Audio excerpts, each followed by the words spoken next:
Simeon blessed God. Moving on. Mods! Ruslan.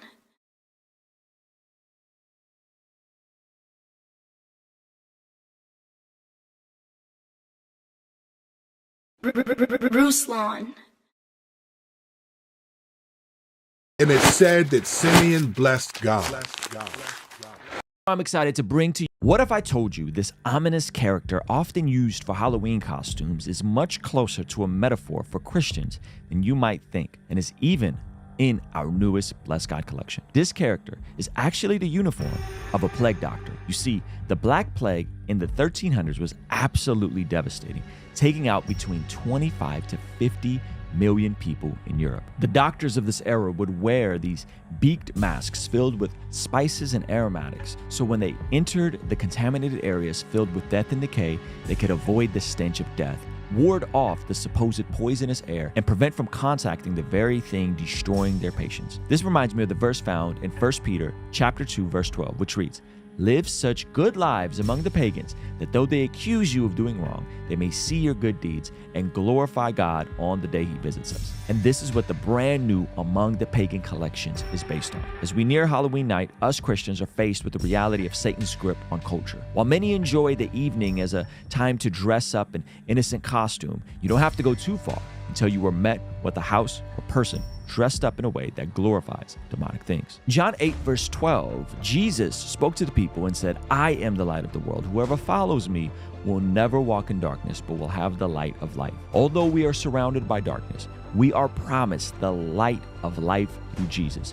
1 Peter 2:12 emphasizes this point, that we are not to seclude from culture, but to live lives that contrast what is worshipped by the pagans. In this collaboration with Josh Nadeau from Sword and Pencil, the same artist who brought you the Occupy Till I Come collection, we see a powerful story communicated in this piece of art. At the top, we see the iconic image of Saint Michael the Archangel slaying the devil on either side of a mysterious figure in the center. That mysterious figure is a depiction of a Christian as a plague doctor, wearing the beaked mask to avoid the stench of death all around. As the image descends, we see depictions of death and hell to emphasize this point of the Christians living among the pagans. Clean outer border starts to crumble and crack the lower it goes, signifying disorder. And imprinted on the tombstone at the very bottom is where you'll find the scripture reference, 1 Peter chapter 2, verse 12.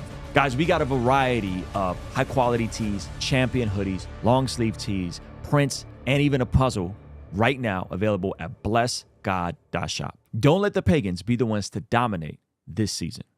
I'm excited to bring to you guys our first ever Bless God Summit happening March 27th, 28th, 29th in Southern California. The Beat's very own Alan Parr and Jen Parr, my guy John McCrae from the What Do You Mean YouTube channel, Preston Perry, Dr. Sean McDowell, Live Actions, Lila Rose, Trizzle Fitness, my pastor Jeff and his wife Erin Moores, as well as live performances from America's Got Talent winner Dustin Savella, Ryan Horton leading worship, Dirt Poor Robbins, and a special concert from John Keith and Miles Minnick. And listen, the goal of this conference is so that we can be the solution to all this craziness as we're coming out of a very tumultuous 2024. I don't know who's going to win this election, but I know there's going to be a lot of upset people come 2025. Now, this is our first conference that we're doing, but this is not our first live event. About a year ago, we did a 3-hour event where we brought in some of the same speakers, and here's some of the feedback from the people that attended that event.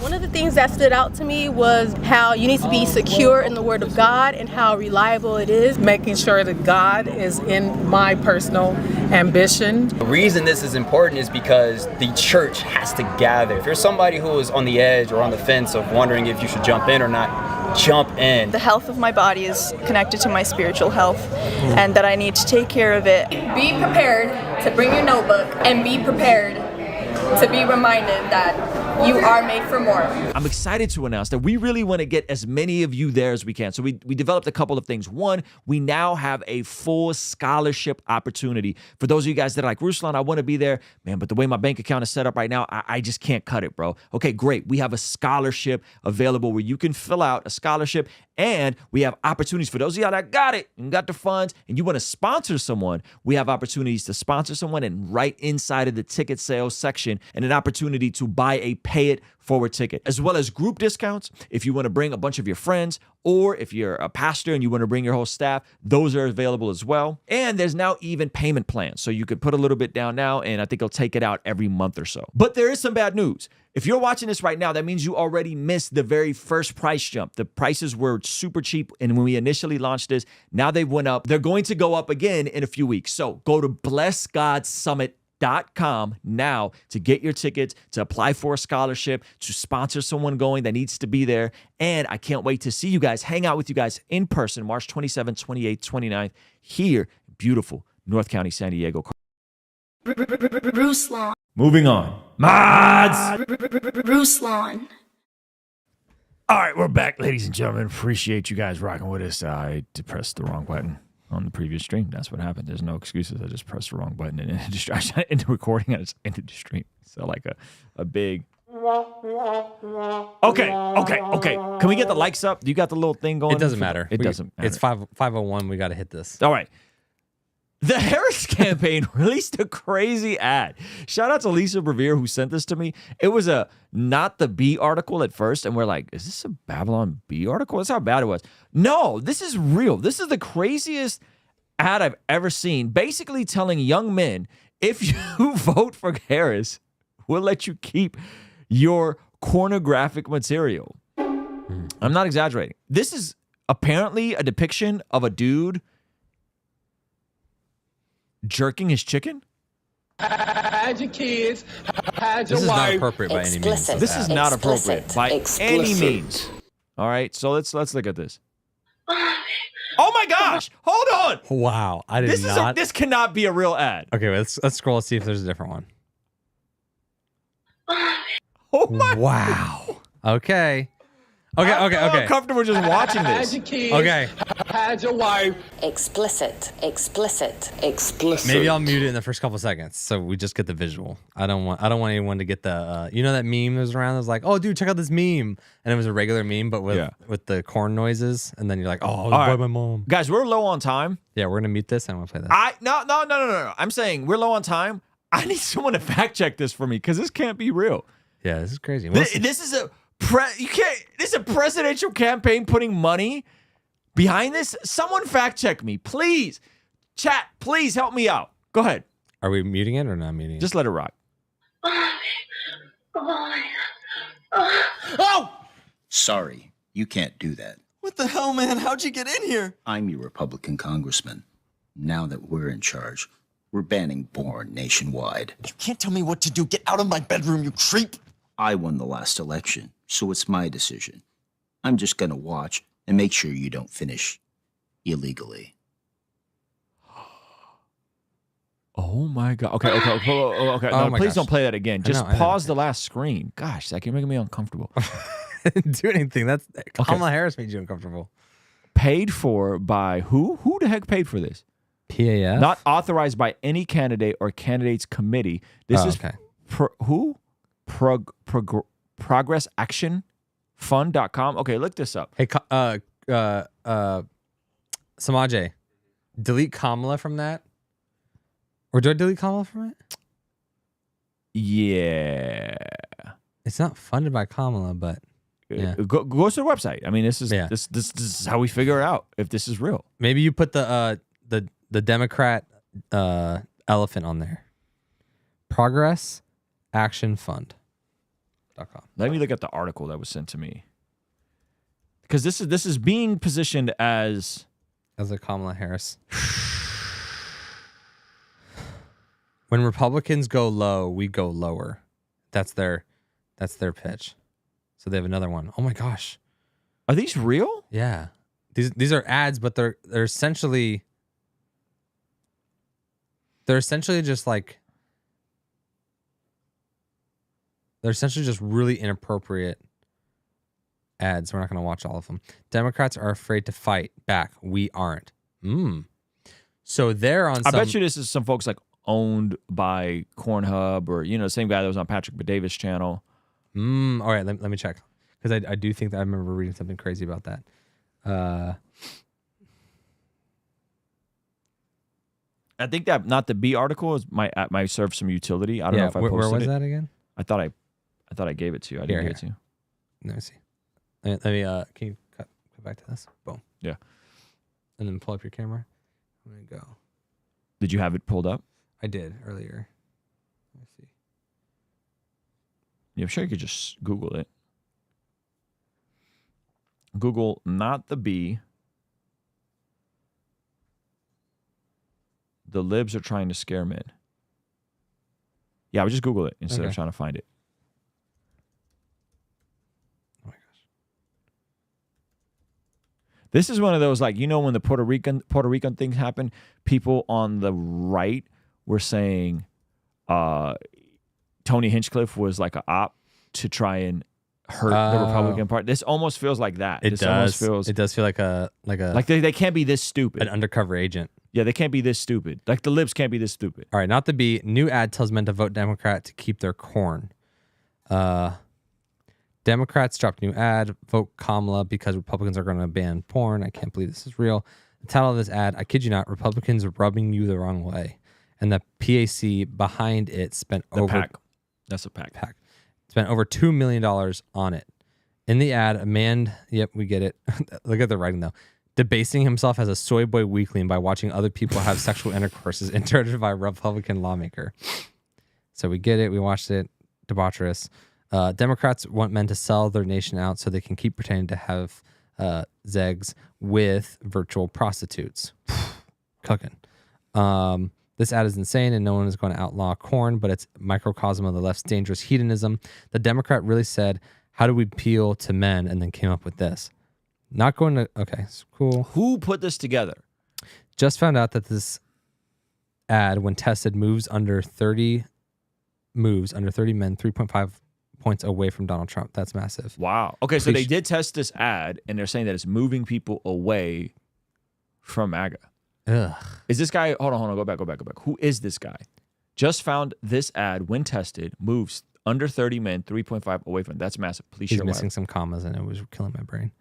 This ad is funded by Political Action Fund, and even though it shows obscured self-stimulation and plays sounds, the group is planning to run the ads online and on television in 7 swing states. How is this even allowed on television? A little about the fund. Who's behind the pornographic corn ads being run shout out in Megan Basham. Swing states on behalf of Kamala Harris, not some corn actors or such seedy fringe folk. It's a PAC run by an Obama administration alum, and a major funder is Reid Hoffman, co-founder and chairman of LinkedIn. So this is someone directly linked to Obama. This is what happens to your testosterone when you watch corn. This is who you become when you watch too much. He's directly. Oh no, go back. We need to know who this guy is, bro. Founded by Obama administration alum Joe Jacobson, the Progress Action Fund produces and runs hard-hitting ads. Produces hard-hitting ads in a time where, in a time where the libs are losing, they are producing hard-hitting ads to defeat Republicans in swing states. When Republicans go low, we go lower, because in politics you have to put your opponent on defense and shape the narrative, as President Lyndon Johnson said. While you're saving your face, you're losing your ASS. Okay. I don't think this is going to get the results they wanted. I don't think dudes are going to vote for her, and their primary reason is going to be so they can keep their corn. I think they also forgot that a lot of dudes, like, it's like No Nut November, that is a thing. Huh? I got rid of corn for 3 years and this is what happened type of videos is kind of what's trending in the culture, even if corn addiction is still very prevalent. Like, it's actually more aspirational to be self-restrained, even in secular men's spaces online, than it is to be like, oh, whatever. But this is their attempt to try to relate the Republicans want to control your body, but towards men. To men, yeah. You already got these guys going out and getting vasectomies to stand in solidarity with the pro-choicers. This is the next level, though. I don't think this appeals to dudes. I think any dude that's looking at this stuff consistently is already doing it in shame and already feels gross. And so this Progress Action Fund that is running these ads, and let's just keep it a buck, and let's just say hypothetically this has nothing to do with the Harris campaign. This has nothing to do with the mainline DNC agenda. Hypothetically, This is still someone affiliated with Obama. Yeah. And Obama kind of is the DNC. Yeah. So and directly affiliated with and Kamala. they're thinking this is going to sway the election. They're running this in 7 swing states. Yep.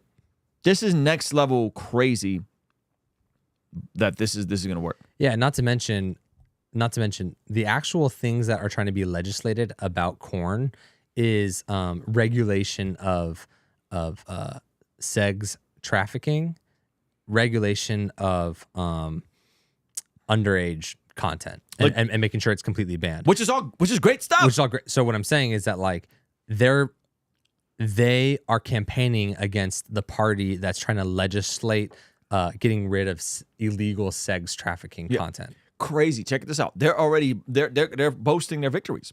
In 2022, our ads were reviewed 92 million times by voters in competitive races, contributing to victories in 10 of the 12 competitive races. Remember, after Roe v. Wade got overturned, the Republicans took a beating in that primary election of 2022 because of this issue, right? So they're saying, yeah, look at all the stuff we've done. In 2023, our viral ads, Republicans in your bedroom and Republicans watching your daughter, drove record turnout, including Ohio, to enshrine Roe into the state constitution, which Ohio is a red state. I don't know how that they were able to pull that off. That's kind of crazy. And so they're here flexing as this is their fight. I want to know some of the people behind this. This is like the Satanist version of what's that one? He Gets Us. Oh. Like there's the He Gets Us, and they got $1 billion, and they make these really polarizing ads for Jesus, and then this is like the Satanism version, where they're like, oh, we make polarizing ads glorifying corn and debaucherous behavior. Okay, so this guy Joe Jacobson is a political strategist with 8 years of electoral lobbying and government experiences. Prior to funding the Progress Action Fund, Joe worked for the Service Employees International Union, where he oversaw endorsement, independence, expenditures, and government relations to operations in 4 counties, operations in 4 purple counties in Southern California. And responsible he co-founded bipartisan task force to persuade the GOP-led San Diego County Board. Shout out to the GOP-led San Diego Board to allocate $10 million for free children for essentials. Before, Joe worked as a AFU headquarters DC, where he advised. And this is where it is, including President Obama's Council of Economics. So sounds like he was an advisor on President Obama's team. Kyle Richards is a veteran political operative, lending his expertise to people campaign. Kyle helped lead local candidates to fundraise in Cleveland, born and raised. So yeah, so they're based.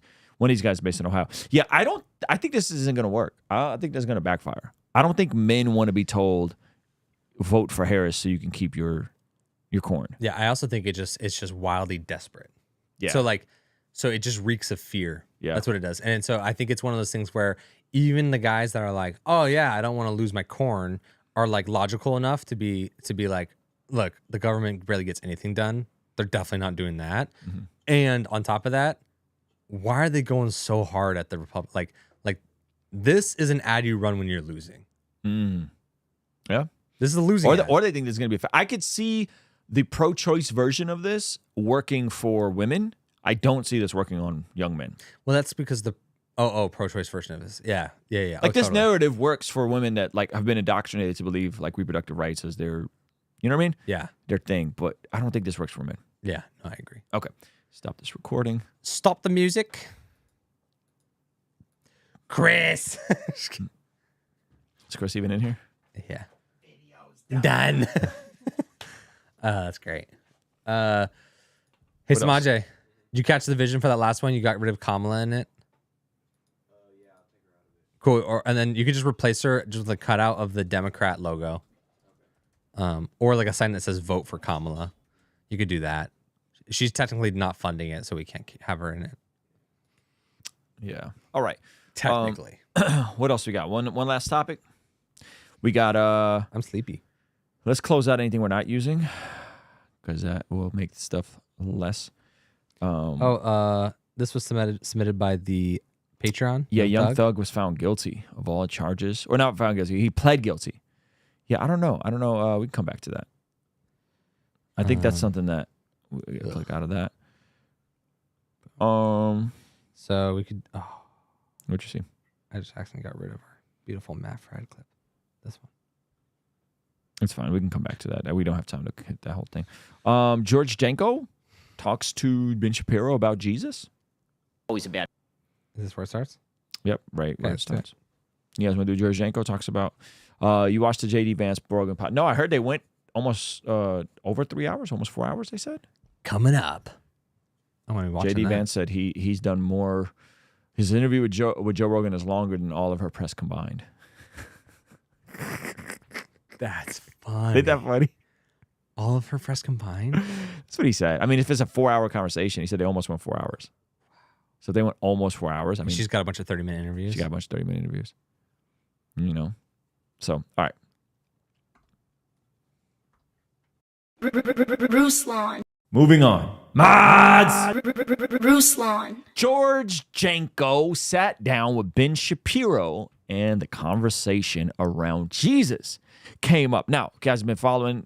George Janko's been crushing it on his podcast. Shout out to George Janko. Thank you, George Janko, for having me on. That was great. You've been having some great conversations. I've said this to you privately. I want to celebrate you publicly. And congratulations on getting married. Ben Shapiro, as some of you guys know, is not a Christian, but he has a lot of close Christian friends, and he has a lot of Christian coworkers, partners, and people have been sharing Jesus with him, bringing up Jesus with him in interesting ways. Recently, Andrew Clavin, is that his name? Clavin went on Pints with Aquinas. They had this conversation about Ben needing Jesus, even though he may live like a Christian or whatever the argument was. And Pints pressed him about the need for Jesus, specifically Ben's need of Jesus.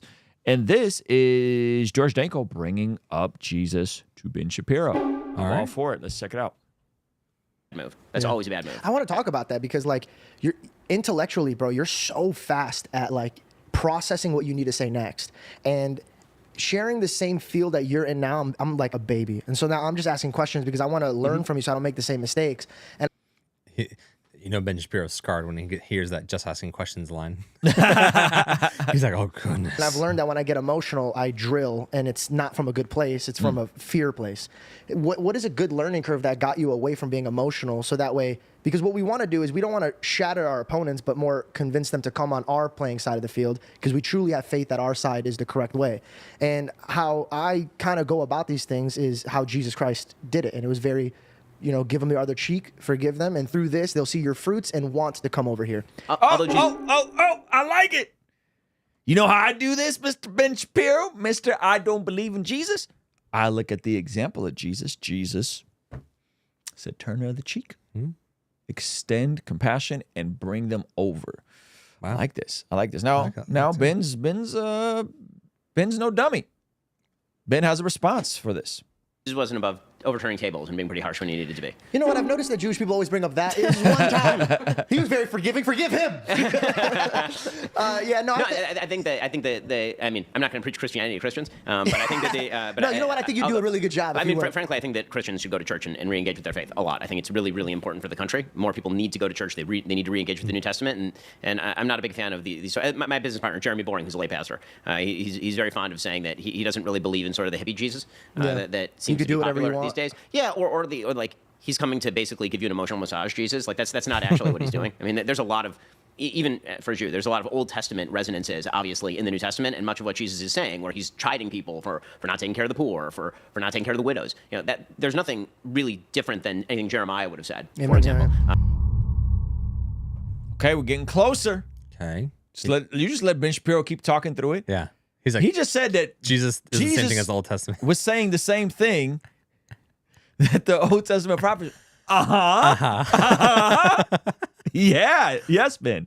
I love it. Yes. Yeah. That's our argument. He fulfills the law and the prophets. Yeah. He is the fulfillment of all these things. But there were so many faux messianic figures at the time. Why would they choose this one? Yeah. Let's see if he goes there. Go ahead. And that's harsh stuff. I mean, that's not easy stuff. When it comes to debate and sort of the tack that you take, I would say it's strategic. There are times, again, when the person who I'm talking to is open to a conversation. It's very. You saw that? Did you catch it? You didn't catch it? Oh, that's a brilliant sidestep by Ben Shapiro. He acknowledges the point about Jesus. He says, Jeremiah, and then he completely sidesteps it and goes into the conversation about back to debate. He doesn't really seem to want to engage George on Jesus. George brings it, and to be fair to George and Ben, the point of the conversation wasn't really about Jesus. He just used Jesus as an example for his framework on how he engages with people he disagrees with. Yeah. So Ben acknowledges Jesus, but then he sidesteps any further discussion about Jesus being the example. Hello. Be kind back and forth. I have a lot of these sorts of debates, right? There's one that I had recently with, say, Alex O'Connor, who is a philosophy PhD from Oxford about God. And that was a great back and forth. It wasn't there like, I'm there to destroy you or anything like that. Or even the debate that I did with Destiny with Lex Friedman. I mean, that one was pretty, I would say, polite. And then there are times both of those were really great conversations. Alex O'Connor's free will doesn't exist was kind of crazy. Him kind of cornering him in that position. Destiny, I think, was shocked in terms of where Ben landed with God. That was a great conversation as well. So he's had some really good moments in terms of his conversations specifically with atheist and or agnostic people. And I think he does a great job in those conversations. But we want to hear more about Jesus. Oh yeah. Where you are, debating somebody and you're on a stage, and the goal is not to convince the person on the stage. The goal is to convince the audience. And so exposing a bad view or a pernicious view in a colorful way might be useful in that endeavor. So you sort of have to always know who your audience is and who you're talking to and what the goal of the conversation is. By the way, I think this is true for virtually all human conversation. I think people waste an enormous amount of time having conversations that honestly they shouldn't bother having, particularly online. Like they do that on X or they do that on Facebook, and it's like, is that time that you're going to want back on your deathbed? Or you're going to look back and really think that was time well spent? So that's a good point. It's a great point. Did he just pivot this into like an anti-social media bit? Man, what Trump say? Bob and weave. Yeah, he's just weaving along. Gotta weave along. Well, that's true of debate also. Like doing things with purpose is kind of, I think, the theme of my life very often. And whether it's with kids, with my wife, or whether it's with my business, or whether it's with debate. And so you really have to think through beforehand how it's going to go. And as you say, I think that losing your way emotionally, particularly the easiest thing to do is have your ego triggered. That's the easiest thing. Yeah, and ego's the death of man, though. 100%. No, that's the problem. And so I would say, if I look back at my history of confrontation, the times where I feel bad about how I performed, all of those would be, and they're pretty rare, but the big ones are times where my ego got tripped and I just got irritable and annoyed, and then you do something that in the moment feels good but is actually counterproductive. Yeah. How do you deal with those moments, and does it stick with you? Does it hurt you? Because, oh my gosh, years later. Yeah. Years later, yeah. Jeez. I mean, I look back and I'm like, God, I wish I could have that one back. Absolutely. Is there one in? I don't. Go to the timestamps. Let's see if there's anything else here, and then I'll wrap it up if there isn't. Does Ben Shapiro believe in Jesus? No. He talks about Andrew Tate. I want to get to that. Maybe we'll take that part later. Do you miss your friendship with Candace Owens? That's an interesting bit. He's like, no. Not at all. Not at all. Technically, she is a traitor. Do I miss my employee? No, not at all. If my employee's not making money for me, I no longer miss her. Yeah. Listen, I think conversations, especially even within different streams of Christianity, are helpful. I think conversations with Jewish people, and some of you guys may disagree, but I do believe that Jewish people are closer in terms of what Christians believe than other faith traditions. I think are helpful because there's a wide spectrum within the Jewish world, like the different positions they hold to. And I think Ben is super smart, but I think if he were to really have a conversation with someone on like the validity of the resurrection, Jesus being God, so on and so forth, I don't know if he wins that conversation. Like a William Lane Craig and he's had William Lane Craig on, but maybe William Lane Craig is a bad example. Maybe a Jimmy Akin, maybe someone in that realm. I would love to see him have more conversations like that. And he has. He had John MacArthur on. He's had a few conversations like that, but I think more conversations like that. I think the audience would love to see it because I think there's a lot of people that would love to see Ben become a Christian. Yeah, I think he's got too much invested. Yeah, I mean, it's your ethnic identity. I think that would be similar to saying if you can convince Ben Shapiro to be a Democrat. Yeah.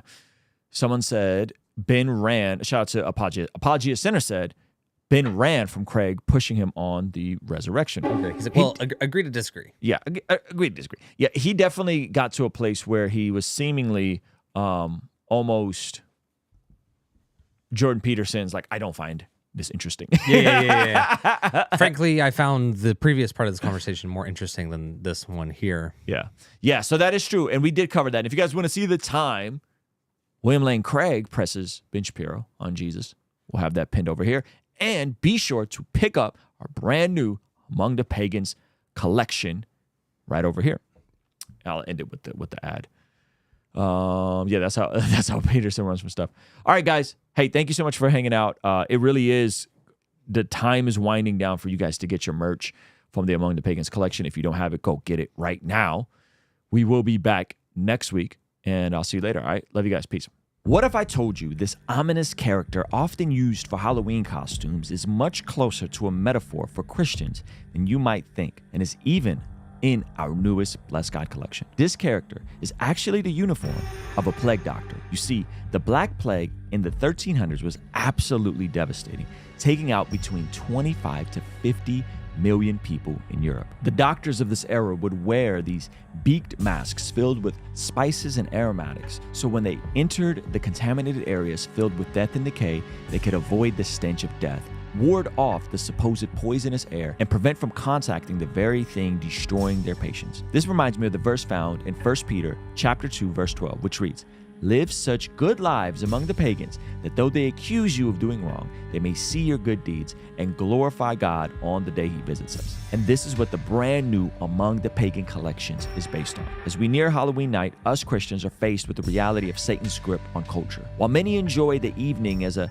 time to dress up in innocent costume, you don't have to go too far until you are met with a house or person dressed up in a way that glorifies demonic things. John 8, verse 12, Jesus spoke to the people and said, "I am the light of the world. Whoever follows me will never walk in darkness, but will have the light of life." Although we are surrounded by darkness, we are promised the light of life through Jesus.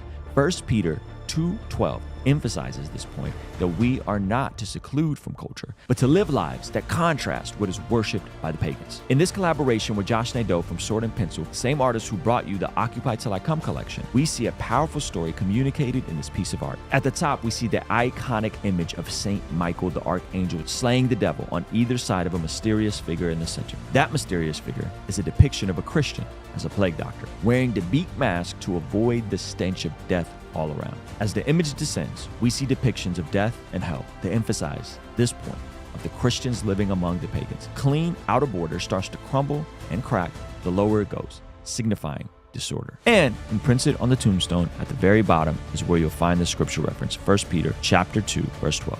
Guys, we got a variety of high quality tees, champion hoodies, long sleeve tees, prints, and even a puzzle right now available at blessgod.shop. Don't let the pagans be the ones to dominate this season.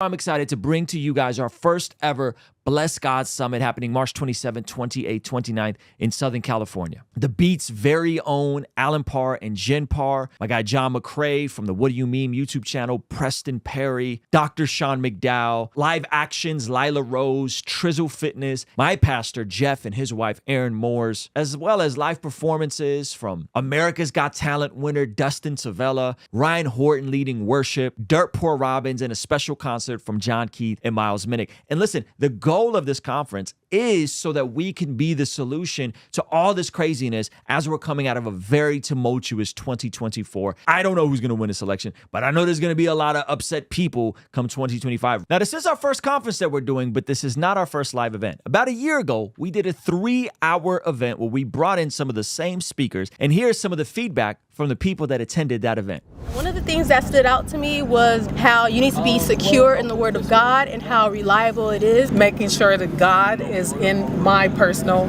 ambition. The reason this is important is because the church has to gather. If you're somebody who is on the edge or on the fence of wondering if you should jump in or not, jump in. The health of my body is connected to my spiritual health, and that I need to take care of it. Be prepared to bring your notebook and be prepared to be reminded that you are made for more. I'm excited to announce that we really want to get as many of you there as we can. So we developed a couple of things. One, we now have a full scholarship opportunity for those of you guys that are like, Ruslan, I want to be there, man, but the way my bank account is set up right now, I just can't cut it, bro. Okay, great. We have a scholarship available where you can fill out a scholarship, and we have opportunities for those of y'all that got it and got the funds and you want to sponsor someone. We have opportunities to sponsor someone, and right inside of the ticket sales section, and an opportunity to buy a pay it forward ticket, as well as group discounts if you want to bring a bunch of your friends, or if you're a pastor and you want to bring your whole staff, those are available as well. And there's now even payment plans, so you could put a little bit down now, and I think you'll take it out every month or so. But there is some bad news. If you're watching this right now, that means you already missed the very first price jump. The prices were super cheap, and when we initially launched this, now they went up. They're going to go up again in a few weeks. So go to blessgodsummit.com now to get your tickets, to apply for a scholarship, to sponsor someone going that needs to be there. And I can't wait to see you guys, hang out with you guys in person, March 27th, 28th, 29th, here in beautiful North County, San Diego, Carlsbad, California. Ruslan.